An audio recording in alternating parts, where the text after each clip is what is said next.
I'm like, what's the dream of? What's the hope in? What's the doubt for? Live to no end. This is living. The life I've been given is a gift. If I'm a living, I'm a live at the death. So what's the dream of? What's the hope in? What's the doubt for? And live to no end. This is living. The life I've been given is a gift. If I'm a living, I'm a live at the death. Yeah. Welcome to the Living Hope Agency call. I'm excited for the topic of our call tonight, which is going to be, master the basics. Okay. If you want to be a master in this business or in any business, in any profession, you got to learn how to master a few basic principles. So I'm excited to be able to dig into what some of those basic principles are that I've been able to learn over the last 2 years in this business, last decade, in business, in sales, and excited to be able to share some of that stuff with you guys. For those of you guys who don't know, my story, I'm not going to dig too deep into it, but just to give you a little bit of background. I got started as what I like to call a entrepreneur when I was 18 years old. I got into network marketing, direct sales. I did that for, probably 7-8 years, built some pretty large sales teams in the past, had a roller coaster of a success story, made a lot of money when I was really young, lost it all, made it back, lost it all, filed bankruptcy, got all my stuff taken from me, spent years building a traditional business in the digital marketing and advertising space. And, looked really good on paper. We were a multi-million-dollar a year business, but when it was all said and done and you took, the 4 partners and the 4 employees that we had, I owned a job. I made $2,000 a month once all the profits were dispersed to work, 70, 80 hours a week. So it looked cool on paper, but it wasn't the greatest thing in the world. And I got involved in insurance with Family First Life, and it's been one of the greatest blessings for me and my family. I went from, bankruptcy in 2017, owing the IRS, $40,000, $50,000 to, completely debt free, moving across the country. My wife went from working full time as a teacher to now a full-time stay-at-home mom. We've got a 1-year-old and another one on the way. So it's been a blessing. And I can tell you right now, the reason why that blessing has happened for our family is because I became a student of the game when I first got started in insurance. So if you're here right now and you're trying to figure out how can I make a major change in my life, how can I make a major change for my family, you have to become a student of the game, and you have to be somebody who is committed to going out there and mastering the basics. So, when I was looking for an industry, obviously I didn't think insurance right off the bat. I'll say that. I don't think anybody wakes up when they're a little kid and says, I want to be an insurance salesperson when I grow up. That's just not something that people, say. It's not natural. So for me, I looked at all kinds of different sales industries. And I think the reason that I got so much belief in Family First Life and in the insurance industry is I saw some people that I was in former businesses with that maybe weren't, ultra successful in those former businesses. And they came here and they found major, major success. And I said, wow, if that person can do it, I can do it. That was the first part. I said, there's people right there that if they can do it, I can do it. But then I also saw people who are ultra successful in other industries that didn't necessarily need a new opportunity, but they were looking for a better opportunity. People who were already successful in high-level sales, high-level business. They already had really good jobs in the medical field as an engineer, whatever those things were. And they were also coming here and they were working their butt off to find success. And I looked at those people and said, well, if they already had a good job, if they already had a good career, why would they come here? So if it's good enough for them, it's good enough for me. So there's kind of 2 stories of different people that you follow in this business. If he can do it, I can do it, he or she. And if it's good enough for them, it's good enough for me. And I kind of saw both of those success stories here with Family First Life of people coming here and working their butt off to find success. And that built my belief up. And then I learned about leads. I learned about the fact that there are people raising their hand that are looking for insurance. And I thought that was super powerful. In past businesses, I had to make a list of friends and family, and I had to, basically, hound them about my new opportunity.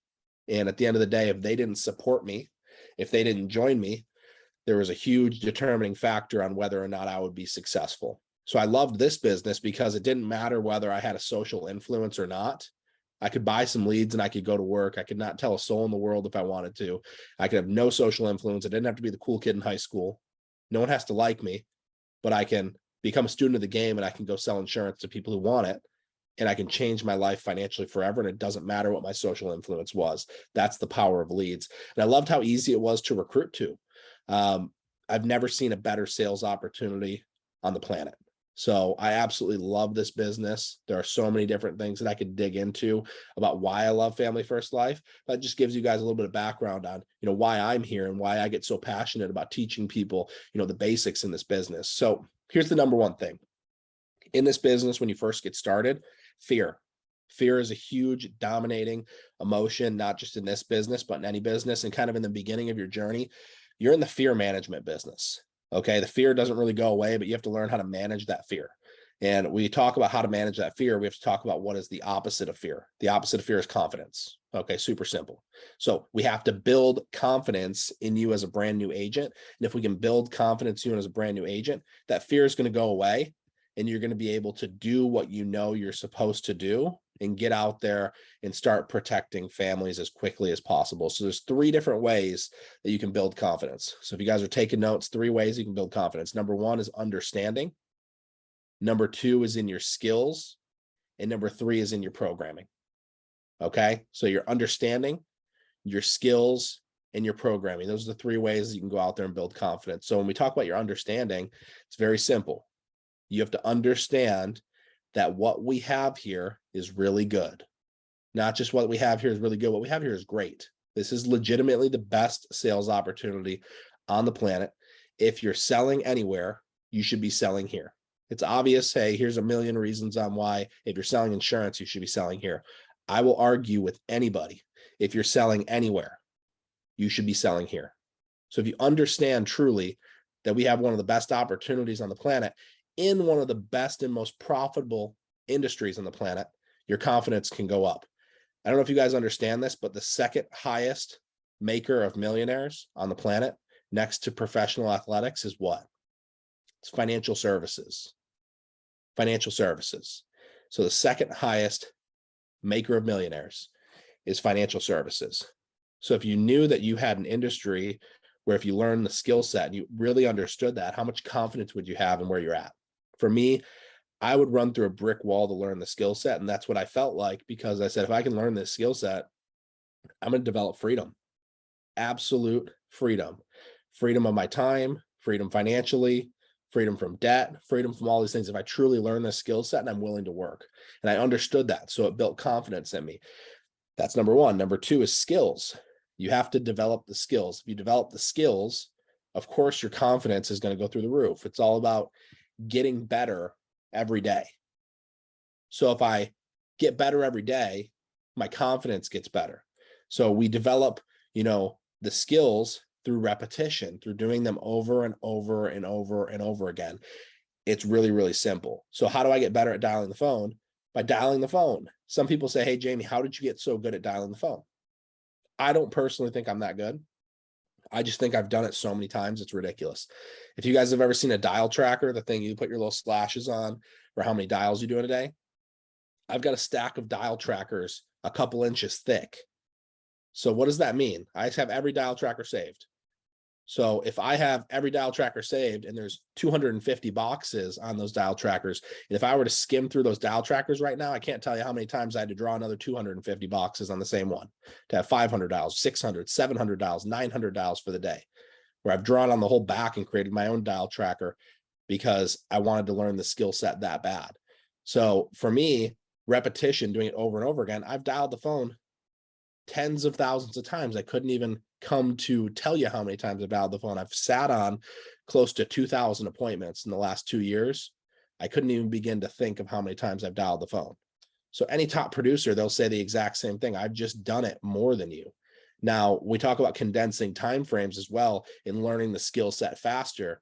Well, we talk about getting to 100 appointments as quickly as possible. If I can sit on or talk to on the phone 100 appointments, I'll pretty much have this thing figured out for the most part. I'll hit most of the major objections that I need. But if I can get through 100 appointments, I'll pretty much understand underwriting. I'll understand how to dial the phone, how to set appointments, how to sell insurance. Well, some people, we stretch that out and we say, well, I'm going to run 5 appointments a week. Well, if you run 5 appointments a week, it's going to take you 20 weeks to run 100 appointments. That's a long time. That's almost 2 years to run 100 appointments, So now you take me, for instance, in my first month, I think I ran, close to 55, 60 appointments, and I helped 19 families in my first month. Then you take one of our agents, a guy named Peter Unger, and he helped 53 families in his first month, and he ran like 85 appointments in his first month. So now you see, he got through that way faster than I did. It took me like 2.5 months to run my first 100 appointments. It took him like 6 weeks. So when you get through it faster, you learn it faster. So that's why it's so important to learn that skill set. And when you learn that skill set, you get better and your confidence goes up. And the last thing in regards to confidence, and we'll move on, is your programming. It's the stuff that goes on inside your head. It's controlling whatever negative influences that you have going on. It's controlling those little voices that say things like, man, I hate dial day, or did the lead really fill it out? You know, whatever, what are those things? You know, those things that make you want to complain. Well, I just hate to break it to you right now. If you don't get the programming right, you're done. Guys, this is commission-based sales. If you can't get the programming right, you're done. You will not last in this business. You're not going to last more than 60 or 90 days. And if you do, it's going to be a rough existence. They talk about how sales can be the best paying thing or the worst paying thing. It's one or the other, in my personal opinion. A lot of people end up somewhere in the middle, but it can be the best paying thing, the best thing for your family, or it can be the absolute worst thing for your family if you're not the right person who develops the right programming in their mind. It can be something that really puts you in a bad position if you're not responsible with it and you don't get your thinking right and you don't put in the effort and the repetition and learn the skill set and become a student of the game. So if that's not you, I will just tell you that you should not be in this industry. You shouldn't be in this industry. You shouldn't be in commission-based sales at all if you can't commit to getting your mind right and understanding the things that are necessary to succeed in sales. Because this is not the type of business that just anybody can come into. You know, we say anybody technically can do it, but not everyone will. Most people don't have the discipline to sit in a chair for 8 hours dialing the phone to figure it out. Someone's mindset is they look at leads and they say, well, I've got 100 leads, but 85 of them, you know, told me no or didn't answer. So these leads suck. Somebody else says, well, hey, I had 100 leads and 15 of them said yes. And I had 15 and 5 of them no-showed me. I sat with 10 and I helped 5 families. And now, you know, I made $5,000 and then I can put some money back into leads and do it again. And guess what? My ROI gets better as I get better. Now I help 10 families off of $1,000. I help 15 families off of $1,000. Obviously that doesn't happen for everybody, but it happens for some people who work their butts off and learn the skill set on how to set appointments, on how to help families with insurance. So your programming, it's so important. How do you look at leads? Do you look at leads as the 85 who didn't answer or told you no? Or do you look at the 15? That's very important. So you got to get your programming right. You get your programming right, you'll get your confidence up. So here's kind of the next thing. There's 4 major realities in the insurance world. Okay, 4 major realities. Number 1, I want you guys to write these down. Number 1, this is a business. Okay, number 2, this is a journey. Number 3, people are going to say no. Agents are going to quit on you. And number 4, you have to work at this every single day. So I'm going to repeat these.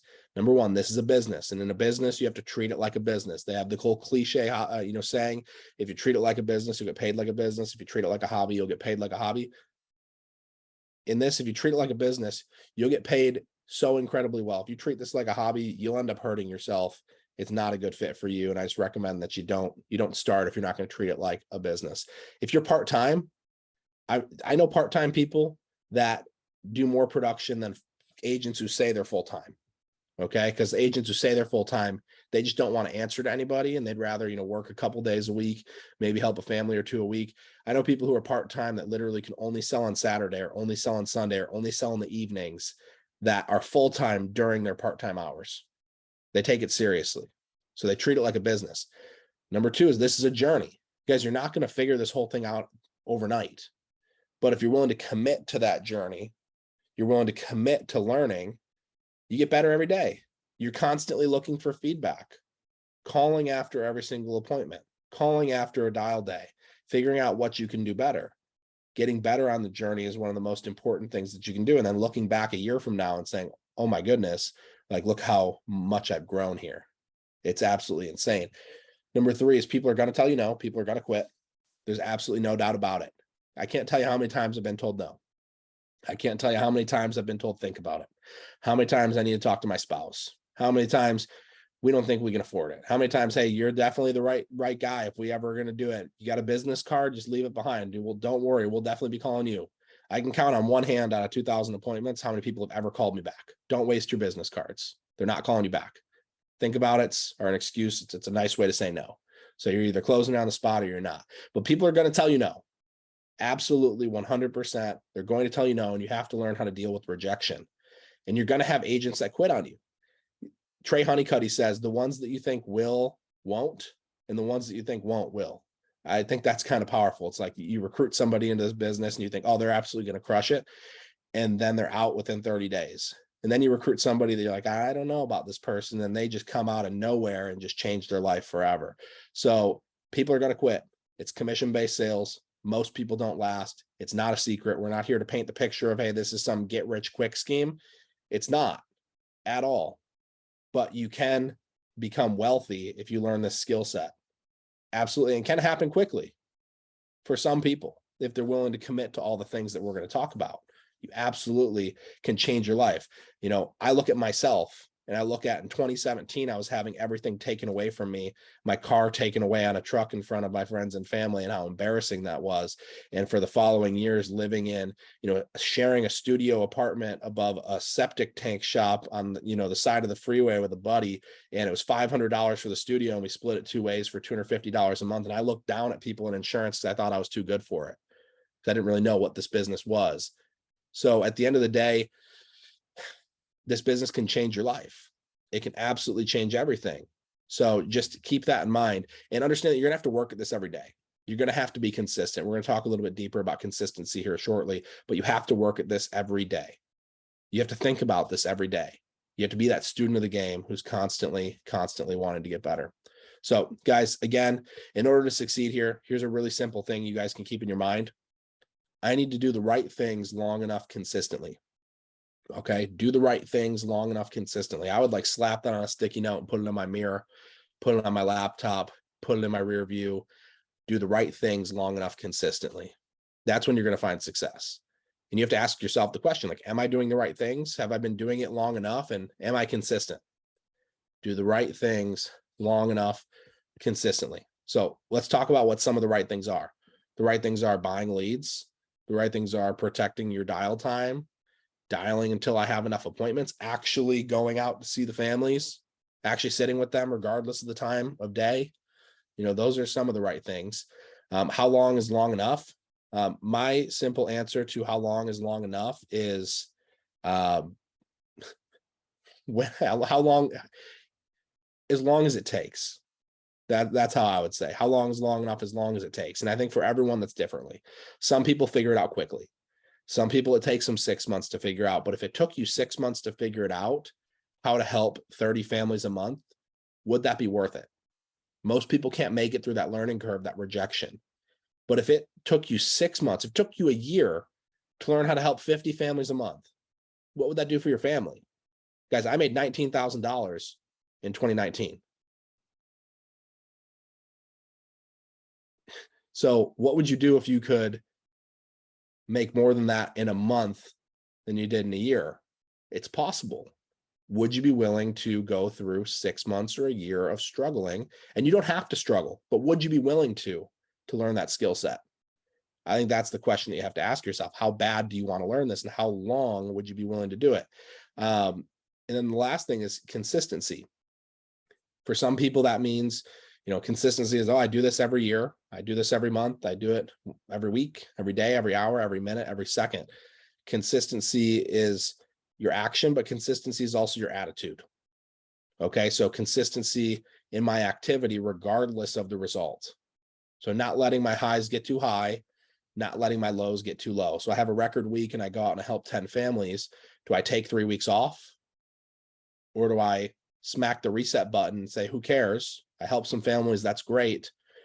Let's start over. Let's do it again. Or I got my butt kicked and had 30 appointments and went 0 for 30, which if you're going 0 for 30, we should have a conversation because something happened. But am I willing to smack the reset button like nothing happened and get back to work? Consistency. If you guys have ever heard the analogy of a penny doubled every day for 30 days or $1 million, which one would you choose? Most of y'all know, you know, which one to choose at this point. You know, it's obvious. I choose the $1 million, it's $1 million. If I choose the penny doubled every day, compound interest, it turns into $5.3 million at the end of 30 days. 2, 4, 8, so on. I double it 30 times, I'm at $5.3 million. Now, my question I always tell people when I talk about consistency the difference of consistency every day versus consistency every other day. And some of y'all aren't even every other day, you're like once a week. So now think about this. If I take a penny and instead of doubling it every day, I double it every other day, I only end up doubling it 15 times instead of 30. If I double a penny every other day for 30 days, my final result is $163. So that's the difference between part-time and sometimes. Do I do it every day or do I do it every other day? Do I do it once a week? Do I do it once a month? How often am I thinking about this? How often am I dialing? How often am I running appointments? Every day, $5.3 million, penny doubled every day. Every other day, $163. That's your effort and how it can be compounded. So that's the difference. So I think it's important just to note as we move on here, this business is a mental roller coaster and you have to get stronger or you're not going to survive. You have to. You're either going to get strong on this journey or, in the most politically correct way I can say it, you're going to experience atrophy and you're going to die off. It's as simple as that. And you need to understand that there's no secret in this business. There's no secret leads. There's no secret script. There's no secret technique on how to run these fancy presentations. The only secret is that the masters in this business have mastered the basics. That's it. And there's three basics. That's it. In this entire business, if you can master these three things, you will have absolute freedom. Number one is buying leads, because buying leads is actually a skill. Number two, dialing the phone. And number three, the presentation, helping the family. We call it the in-home, the in-phone, whatever you want to call it, whether you're doing, in-homes or telesales. But those are the only three basics: buying leads, dialing the phone, and actually helping a family with insurance. It's hard for me to even call it a presentation because it's barely a presentation. It's not some fancy thing. I don't have a sales flip book. I don't have a PowerPoint. I'm not going through any of that. I'm, fulfilling a request, and I'm an order taker. So it's hard for me to even call it a presentation. So those are our three basics. We're going to dig into some keys in each of them. So my philosophy with leads is you need to learn how to buy leads one time. Okay. You need to learn how to buy leads one time. And what I mean by that is when I first got started, I got told, hey, our goal is to help you play with house money as soon as possible. What does that mean? That I put $1,500 into leads when I got started. I sold, a handful of policies. And then I put the original $1,500 back in my pocket and took the profit and I bought more leads. And now I was playing with house money. And I did that over and over and over and over again. And I learned to become a good steward of the commissions so that I could continue to buy leads. This is one of the number one mistakes that people make when they first get started in this business is they buy leads, they make a commission, and they spend it all right away. You're starting a business. Okay. If you wanted to start a franchise, $250,000, $500,000, $1 million to start a franchise, we have a very, very small cost to be able to buy a list of name and phone numbers. Now, you don't need to buy leads. It's not required. You don't have to. You can talk to your friends and family. That's a good way to be able to earn some money to get your first, lead purchase, but you run out of friends and family very quick. And eventually you want to talk about consistency, being able to do this every week. Well, big businesses, they advertise. That's how they get people to consistently come in their door. That's how they have advertising budgets. Buying leads is your advertising budget. You're getting people to raise their hand about insurance so you can help them. And again, there's going to be a percentage of them that are serious and a percentage of them that are not super serious. And it's your job to, kind of shuffle the deck, flip through it and find your aces in the deck to find the people who want to buy insurance, the big policies, the small policies, everything in between, the people who are extremely interested, the people who are just looking for a quote. It doesn't matter. It's the skill set that you learn here that can obviously, get you to a point where you're helping more families or not. So I buy leads, and my goal is to steward my commission so that I can always continue to buy leads and never have to put any more of my personal money into the business. Now, some of you guys have succeeded at that. Some of you guys have had to make multiple purchases of leads on your own personal income. And that's okay, because this is one of the most redeeming businesses on the planet. All it takes is one good week where you help 6, 7 families and you're in the green and you're playing with house money.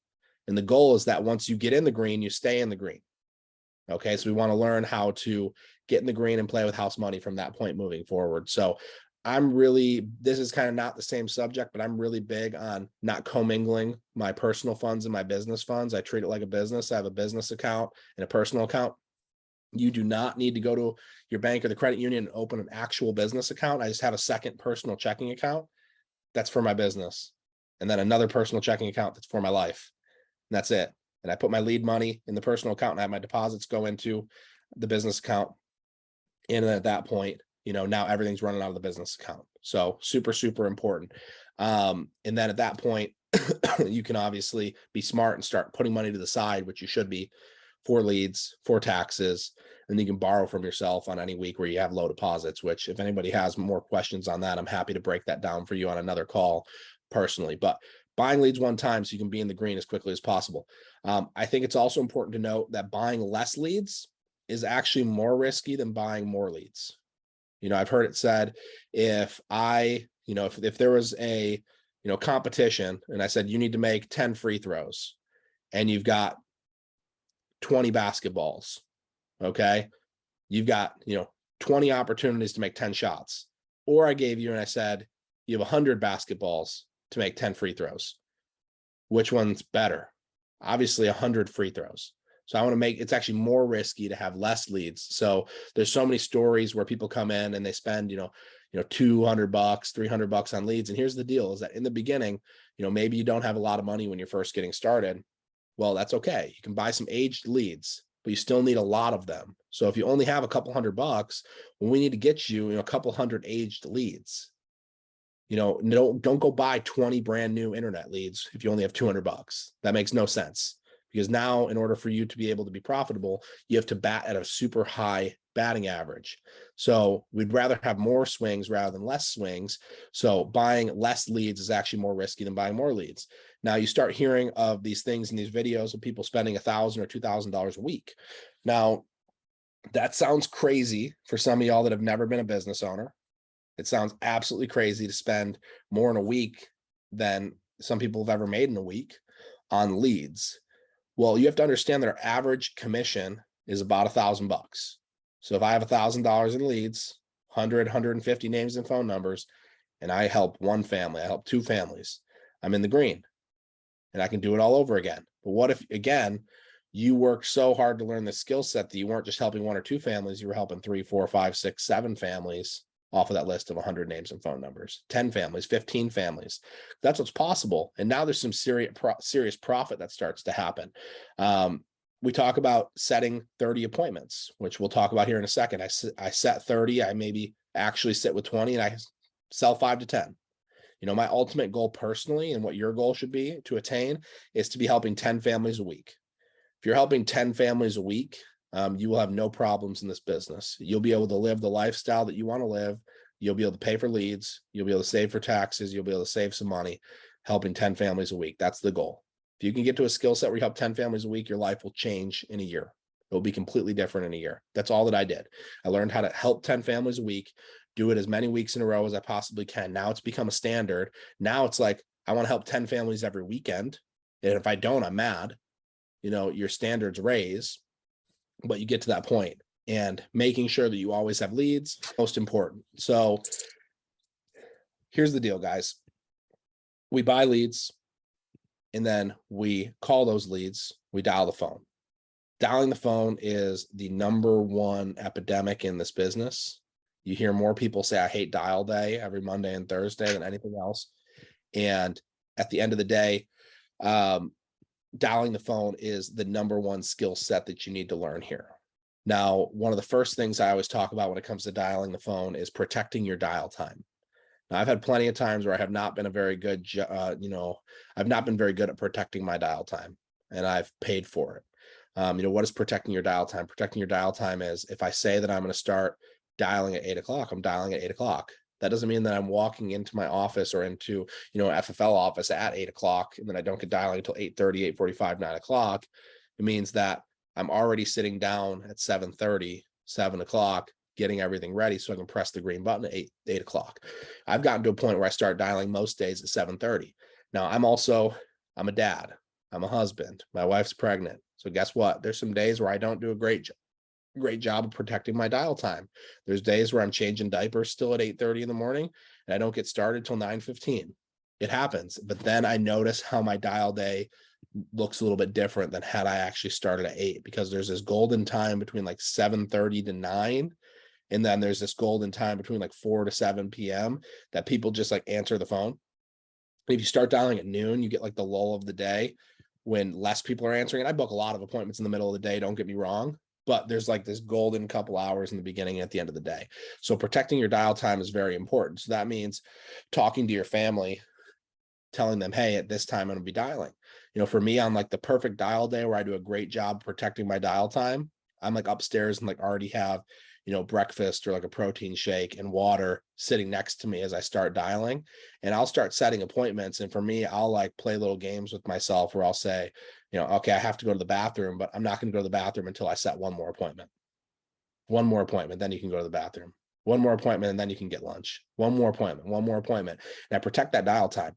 If you struggle with sitting in a chair for a long period of time, or getting distracted, or you start scrolling on Facebook, you start doing anything but dialing, you have to figure out how to get yourself focused to be able to protect your dial time. Because you could be the person who, there's two different people. There's I dialed all day, or I took all day to dial.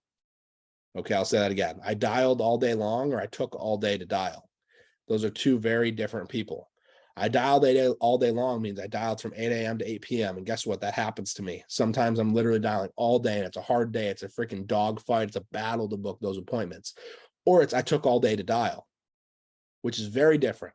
And when people go, oh, I dialed all day long. And I'm like, dude, you didn't really, when I start breaking down what actually happened, they didn't really start dialing until like noon. And then went from like noon to 3. And then they took a break and they ate dinner. And then they got back on the phones at 5:30, and they dialed from 5:30 to 8:30 in an absolute panic, desperation dialing. And everybody felt it, and they didn't book any appointments, when those are literally the golden hours where you should book almost everybody you talk to because they're in a good mood.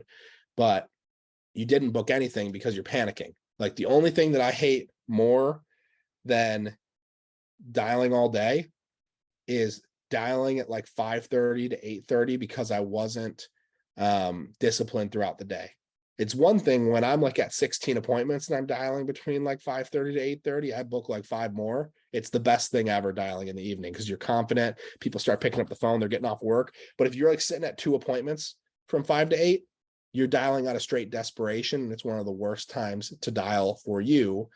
For them, they want the appointment, they're willing to book it, but you sound desperate and you're not going to book the ones that you're supposed to book.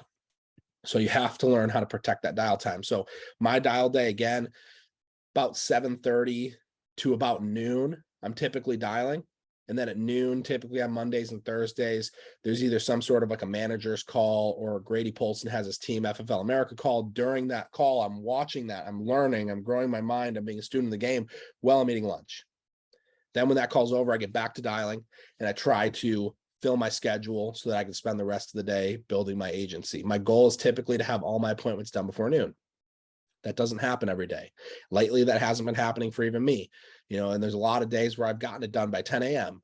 Lately, I've been dialing a lot later into the afternoon, but that's part of it because I know it's about getting the appointments. It doesn't matter to me how long it takes. I know that if I have the appointments, that's one of the number one things that's going to determine if I'm going to find success or not. My mindset on a dial day is I'm busy. I'm busier than you. And I'm booking this appointment. I book in-homes. So for me personally, it's I don't give a crap, I'm coming over is my mentality. Okay. And you have to have that mentality when you dial. Like, you filled this out. We're going to take care of this request. So let's just do a quick example of a phone script. We won't go anything too crazy. So, hey, Logan, this is Jamie. I'm just getting back to you in regards to that inquiry you sent into my office about the life insurance here in Lynn County. I'm just the medical underwriter that's been assigned to get this information. I'll pack it out to you. I just got to confirm a delivery address, the 123 Main Street. Is that correct? Yeah, that's correct. Okay, perfect. And, most people typically fill this out because they want to make sure if they pass away, they can leave some money behind to their family. Is that what you were looking for, or something different? Yeah, that's what I was looking for. Okay, perfect. I got the delivery address here. You said the 123 Main Street, and you said you're a non-smoker. Yep. Okay, single, married? Married. Okay, perfect. What's your wife's name? Got it. Okay, perfect. Hey, based on that, Logan, it looks like there's about a dozen options you might be eligible for. They're all non-medical, no blood, no urine, no needles, no doctor's appointments. All that they do is they just make me, the medical underwriter, come out for about 5 minutes, verify that you are who you say you are. Nobody requested this in your name. And just to make sure that you're not like 600 pounds or strapped down to a bed full time. That's not you, right? No, that's not me. Okay, perfect. So they're going to have me dispatched out there on Tuesday and Wednesday. I see about 30 families a day, so I don't have a lot of time, maybe 5 or 10 minutes for you. So I'm going to be out there, and it looks like I've got some availability each of those days. Are you working or retired? I'm working. Okay. And what's the latest you've ever gotten off work on a Monday through Friday? 5. Okay. I don't have anything at 5, but I've got a 5:15 or a 5:45. Which one works for you? 5:45. All right, perfect. Go grab a pen. I'm just required to give you my state license number so you can verify that I am who I say I am. Boom. They write it down. Great. Awesome. Hey, and just so you know, I've got brown hair and a brown beard. I'll have a name tag around my neck. This is in regards to the life insurance. I look forward to meeting you and helping you. Now, a couple things you can take from that. Everybody has a little bit of a different script. That's my script pretty much regardless of the lead. If you're doing it over the phone, it's a little bit different. But at the end of the day, I'm busy. I'm busier than you. Okay. Everything is, hey, real quick. Everything is, hey, I've got 20 or 30 families to see, so I don't have a lot of time, only 5 or 10 minutes. I'm talking for the first 3 sentences, and you're not talking until you answer my first question. If you're getting hung up on the first 3 sentences, you're not strong enough in those first 3 sentences. You have to basically, you have to bulldoze people those first 3 sentences. And when they answer that first question, you're in control. And I've got your date of birth here, 8/15/93. Is that correct? And I've got the street address, 123 Main Street. Is that correct? Yes. As soon as they answer that first question, you're in control. Now, maybe they pull you back. And who is this again? No, again, like I said, this is you're basically going right back to the beginning of the script, then re-asking another question. And I have you down here as a non-smoker. Is that correct? Yes.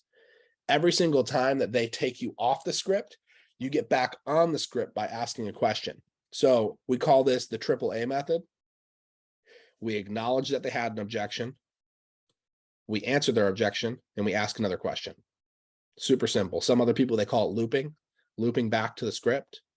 Very simple, no matter what they say. So they say, blah, blah, blah, here's my objection. Perfect. That's exactly why I'm calling. XYZ, here's how I overcome that objection. And I have you down here as a non-smoker, correct? If they say yes, keep going. Go back to your script.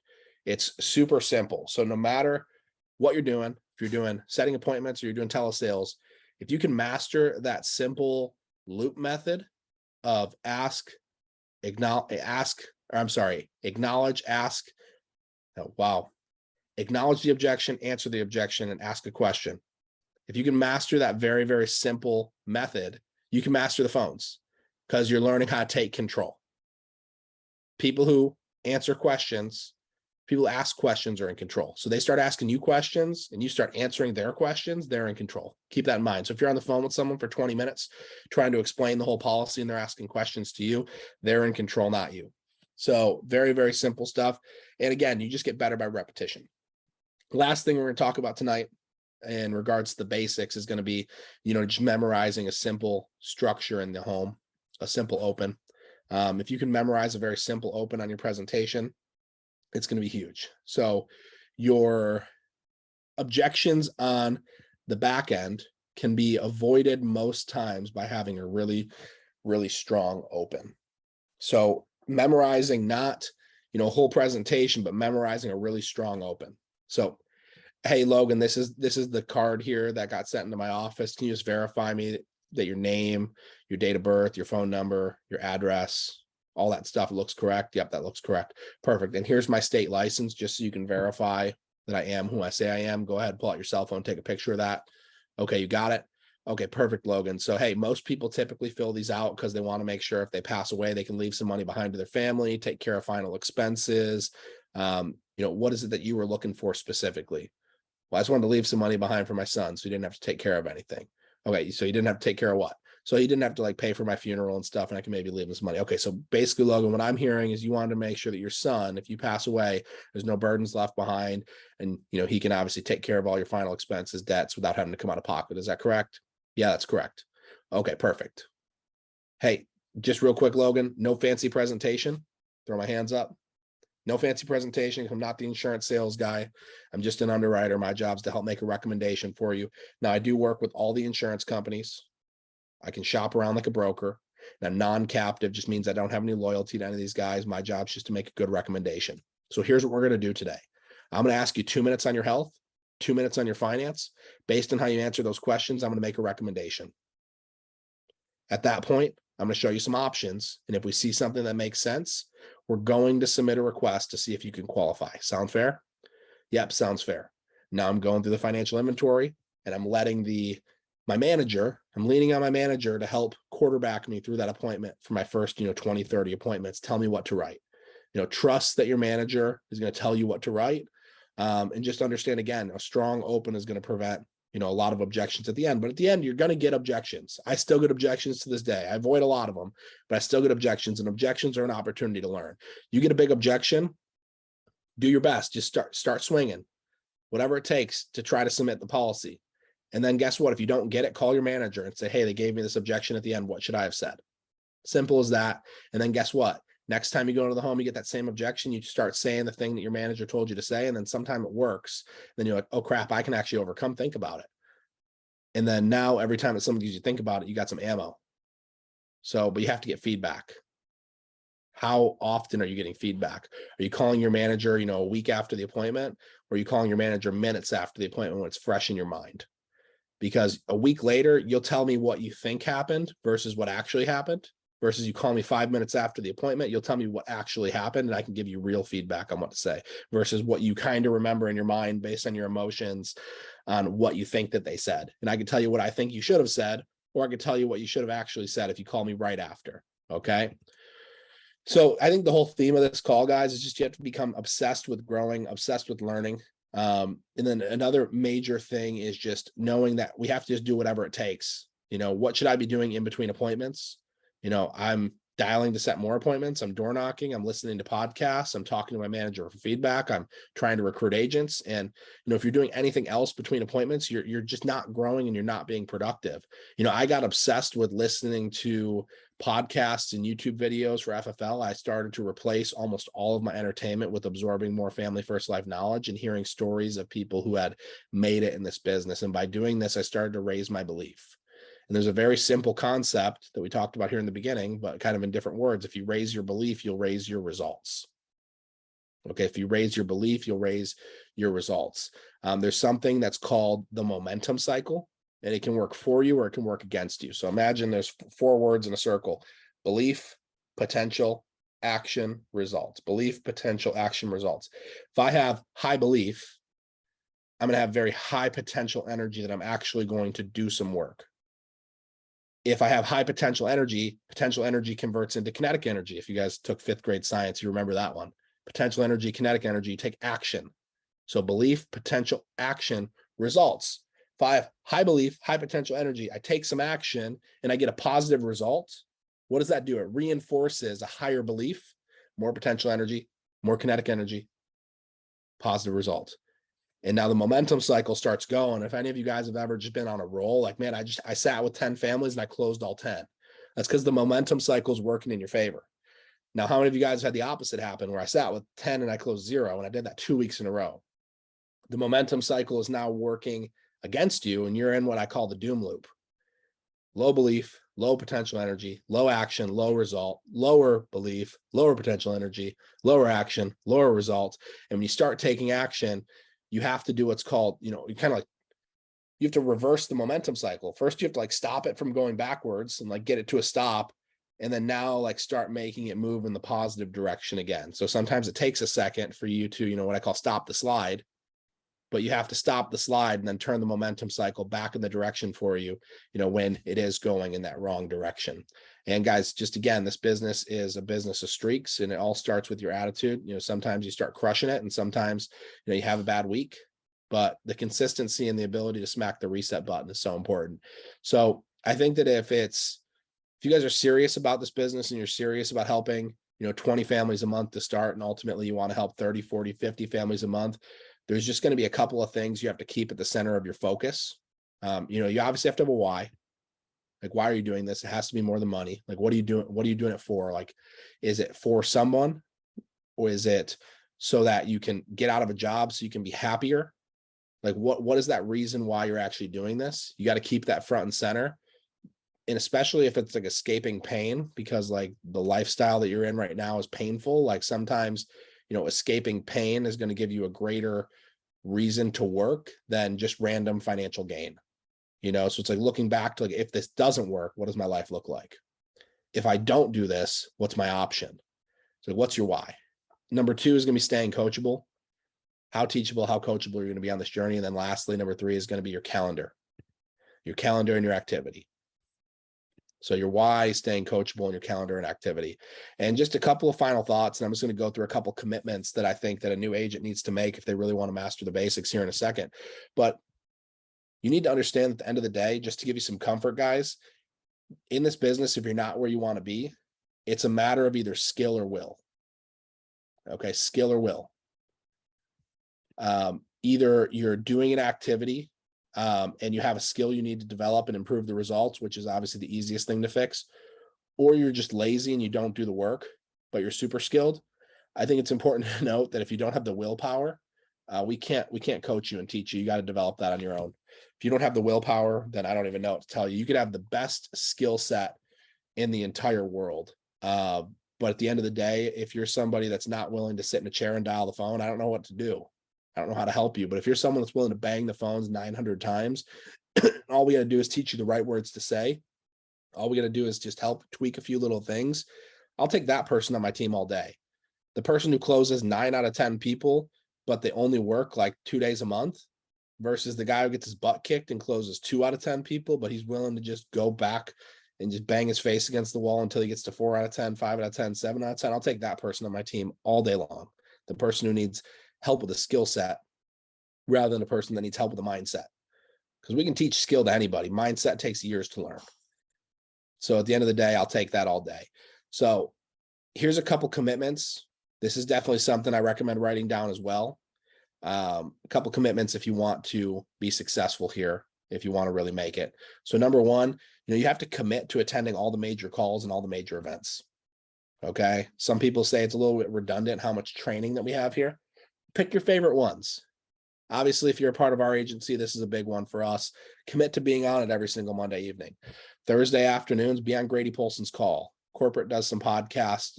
If you can't be on it live, make sure you commit to going and just save it. Save it to your watch later and watch it later. But commit to being on all the major calls. Commit to being on all the major events. Guys, I block this stuff out in my calendar ahead of time for the agency call, for the corporate stuff. And I'm booking my appointments around that stuff so I can be as connected as possible. And if I can't book my appointments around it, I'm saving it to watch later. I'm making sure the conventions, the conferences, the lock-ins, they're non-negotiables for me. It's just a part of what I do. It's part of this business. So I commit, number 1, to attending all major calls and all major events. Number 2 commitment is that I would commit to buying leads every single week. So I commit to being at all the major calls, all the major events. Number 2, I commit to buying leads every single week. Obviously, you're welcome to dial your old leads over and over and over again, but top producers, they invest into their business every single week and they play in the green. Number 3, I commit to dialing until I get the job done. 10 to 15 appointments, or I keep dialing, regardless if I'm dialing at 8 p.m. So I commit to dialing until I get the job done. It's a really hard commitment, but if you do it and you make that agreement with yourself, it's powerful. Number 4, I commit to filling the spaces of my calendar with dialing, door knocking, learning, or getting feedback. So I commit to filling the spaces of my calendar with dialing, door knocking, learning, or getting feedback. Number 5, I commit to going to see the families no matter what. So even if I'm having a horrible day, go see every single family on your schedule. So I can't tell you how many times I've had a horrible day where I had 7 appointments. My last appointment's at 7:15 and that's an hour away, but I decided to go to it anyways instead of just going home. And that last appointment was the one that made my day 100% worth it. So go to all the appointments, no matter how you're feeling. Number 6, commit to a positive attitude regardless of the circumstances. So just understand that somebody has gone through much worse than you. Someone else has gone through it and they've made it in this business. Guys, this business is not easy. It's very hard and you're going to crumble. if you let your bad attitude get the best of you. So commit to a positive attitude regardless of circumstances. Number 7, last one, just commit to be here a year from now.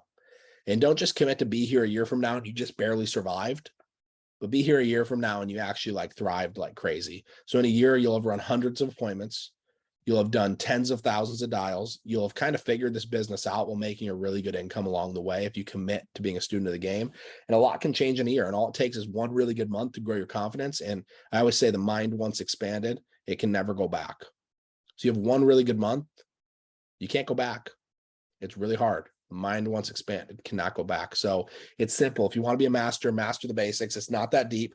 We buy leads, we call the leads, and we tell them we're coming over. But even though it's that simple, most people won't do it. Most people will give up before they can ever find out how good they really are at this business or how good they can actually become at this business, and how many families they could have actually helped. So I appreciate you guys. Thank you so much for hopping on. I'm here to help. If you're serious about getting to 20 plus families, send me a text. And I'm happy to be available to you personally, and help you out as much as I possibly can, point you in the right direction. If you do this part-time, that's totally cool. We'll still be available, in a lot of these group settings to answer questions like these. But, I really do appreciate you guys. I hope everybody has an amazing night. Reach out if you need some help, and happy to work with you guys. Talk to y'all soon. Peace out, guys.